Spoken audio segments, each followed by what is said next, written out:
الحمدللہ کفا وسلام علی عبادہ الذین اصطفیٰ اما بعد۔ حضرات، آج ایک بہت اہم مضمون کی طرف آپ حضرات کی توجہ کو لے جانا چاہتا ہوں۔ وہ یہ ہے کہ اللہ کے رسول صلی اللہ علیہ وسلم نے فرمایا تھا کہ دین اجنبی حالت میں شروع ہوا اور پھر اجنبی ہو گیا۔ یہ جو فرمان رسول ہے آج 100% پوری دنیا میں یہ سچویشن پیدا ہو گئی ہے۔ اس کی بہت ساری مثالیں پریکٹیکل موجود ہیں، جن میں سے میں ایک یا دو دینا چاہتا ہوں۔ مثلا اللہ نے سورہ آل عمران آیت نمبر 105 میں فرمایا وَلَا تَكُونُوا كَالَّذِينَ تَفَرَّقُوا وَاخْتَلَفُوا مِن بَعْدِ مَا جَاءَتْهُمُ الْبَيِّنَاتُ وَأُولَٰئِكَ لَهُمْ عَذَابٌ عَظِيمٌ۔ ان لوگوں کی طرح نہ ہو جانا جنہوں نے فرقے بنائے اور اختلاف کیا بعد اس کے کی واضح نشانیاں آ گئی تھی۔ اللہ کی واضح نشانیوں کے آ جانے کے بعد اختلاف کیا، پھر آگے فرمایا وَأُولَٰئِكَ لَهُمْ عَذَابٌ عَظِيمٌ، اور ایسے لوگوں کے لیے بڑا عذاب ہے۔ آج اس آیت کو آپ کسی کے پاس چلے جائیے، سنائیے تو آپ کو تعجب سے دیکھے گا کہ کیا دنیا میں کوئی مسلمان فرقے کے بغیر بھی ہو سکتا ہے؟ حد یہ ہے کہ خواص تعجب کریں گے، عوام کو تو چھوڑیے، اور بعض تو اتنے ٹھیٹ ہو گئے پھر اس کی اپنی طرف سے کچھ من گھڑت تعویل کر لیں گے۔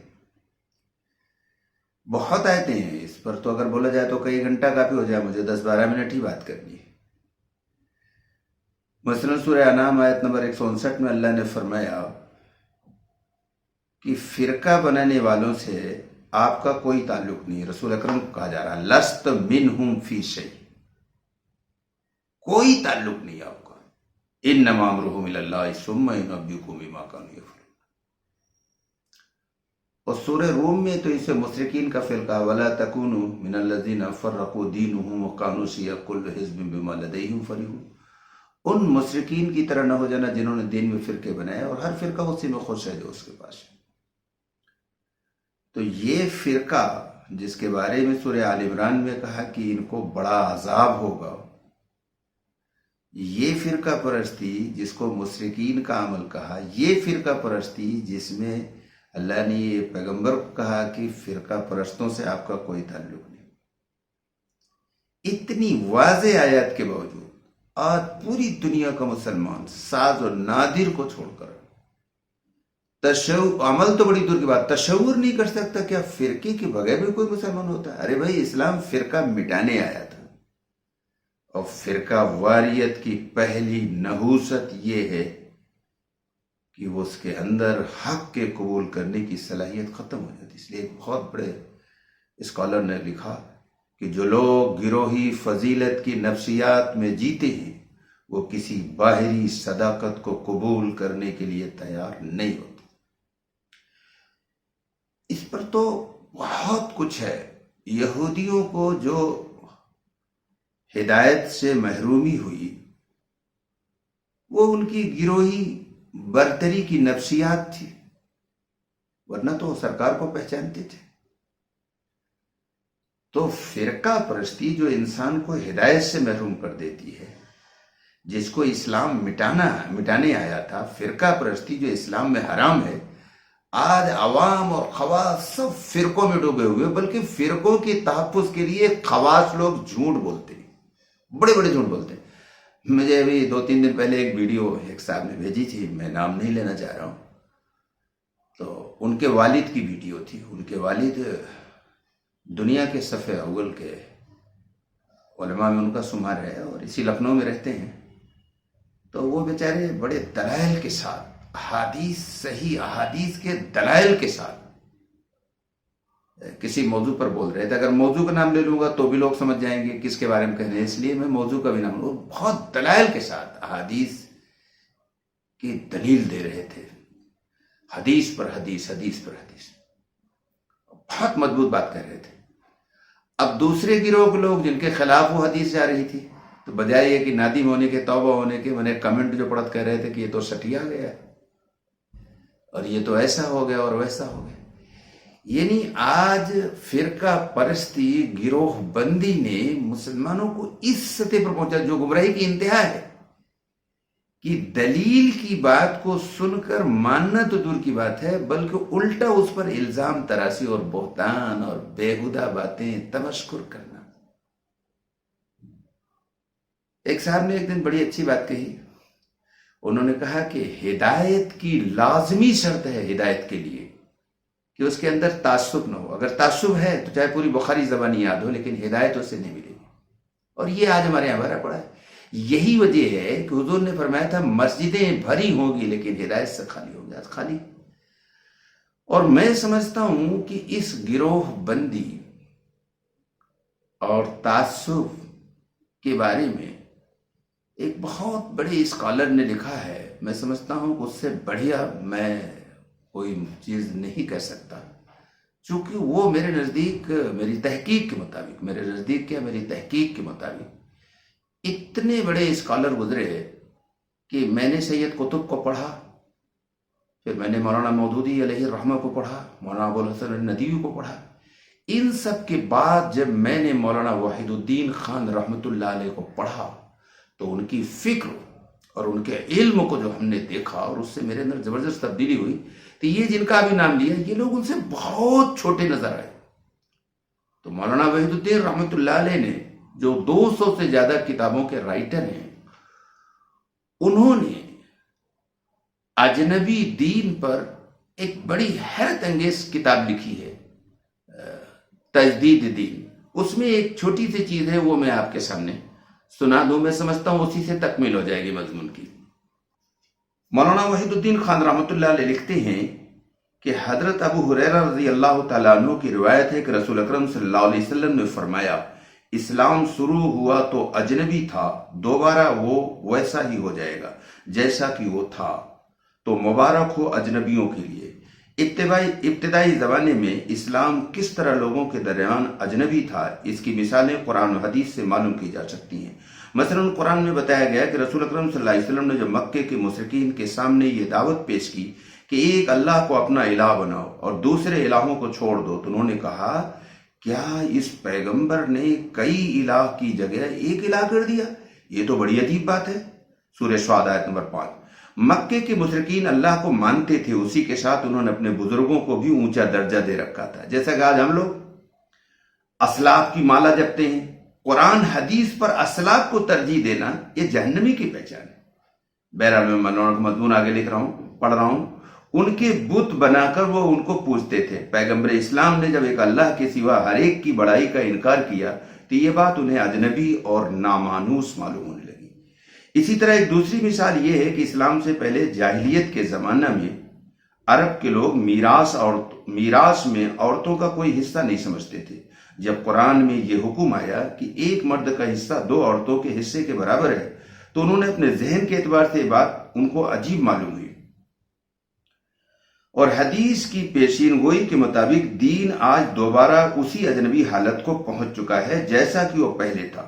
موجودہ مسلمانوں میں آج خالص توحید اجنبی چیز بن چکی ہے. وہ صرف اس توحید کو جانتے ہیں جس میں اللہ کی عظمت کے ساتھ ان کے اپنے بڑوں کو بھی شریک عظمت کیا گیا ہو. وہ صرف اس دین سے مانوس ہیں جس میں ان کے بزرگوں کو بھی اسی طرح تنقید سے بالا تر رکھا گیا ہو جس طرح پیغمبر خدا تنقید سے بالا تر ہے. آج کسی ان کے اکابر کی کوئی غلطی بتا دو تو وہ خول ماننے کے بجائے برہم اور یہاں تک کہ منہ سے جھاگ نکلنے لگتا ہے، آستینیں چڑھ جاتی ہیں. یہ کون سا دین ہے بھائی؟ اسی طرح شریعت کے نام سے وہ صرف اپنی خواہشوں کی شریعت کو جانتے ہیں جس کو انہوں نے بطور خود اپنے مزاج کے مطابق بنا لیا ہے. وہ ایسی شریعت سے واقف نہیں جو ان کے مزاج کے خلاف ہو اور ان کی خواہشوں پر روک لگاتی ہو. مثلا تقریبات کو اسلامی سادگی کے ساتھ ادا کرنا، سنت کے طریقے پر نکاح اور طلاق کا معاملہ کرنا، عورتوں کو ان کا مقررہ حصہ ادا کرنا، مال اور جائیداد کے معاملات میں شرعی احکام پر عمل کرنا وغیرہ. اس قسم کی شریعت ان کی نظر میں بالکل اجنبی ہے. یہی آج دین کے تمام پہلوؤں کا حال ہے. موجودہ مسلمان دین کے نام سے صرف بگڑے ہوئے دین کو جانتے ہیں. وہ دین کو اس کی اصل صورت میں نہیں پہچانتے. وہ کلمہ گوئی کو تو جانتے ہیں مگر وہ معرفت ایمانی کو نہیں جانتے۔ وہ دین کی کمیاتی پہلو سے واقف ہے مگر وہ دین کے کیفیاتی پہلو سے آسنا نہیں۔ وہ مناظرہ بازی کے ماہر ہیں مگر دعوت اور داعیانہ ذمہ داری کی انہیں خبر ہی نہیں۔ رسول کو سرمایہ فخر سمجھنا انہیں خوب معلوم ہے مگر رسول کو مرکز اتباع اور اسوہ حسنہ سمجھنا انہیں معلوم نہیں۔